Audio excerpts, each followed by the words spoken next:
কিরে ভাবি আইসস না কি রে? হ্যাঁ গো ঠাকুমা, ভোলা কোথায় ভোলা?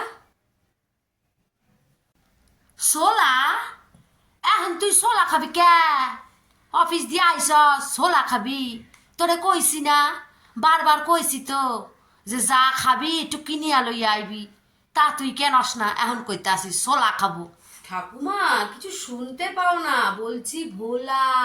ভোলা কোথায়? আবার কইস কলা? আবার কলা খাবি? এখন ঠান্ডা লাগবো না?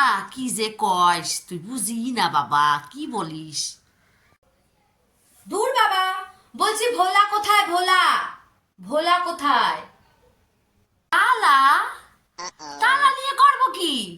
কি মুশকিল, একবার কয় সোলা একবার কয় তালা, কি কস কি? ভোলা কোথায়? ভোলা কোথায়? তা, কি বলুম তখন দিয়া তো বলতেছি। আই ভোলা আইসস, আমার পানটা নিয়ে আইসস। দেখ তো, আর তোর দিদি কি কয় দেখ, তখন দিয়া কি বলতেছে, একদম পাগল হয়ে গেছে। তালা মালা গালা কি করতেছে, তখন দিয়া বলতেছে। দেখ দেখ কি করতেছে দেখ। বাঁচালে ভোলাদা, কোথায় গেছিলে? তোমাদের যদি আমার চ্যানেলটা ভালো লেগে থাকে তাহলে সাবস্ক্রাইব করো। হ্যাঁ বন্ধুরা, আমাকে কমেন্টও করো কেমন। আর তোমাদের ঠাকুমারা কিরকম করে তোমাদের সাথে, ঠিক আমার ঠাকুমার মতো বলো কিন্তু প্লিজ। বাই, ভালো থেকো।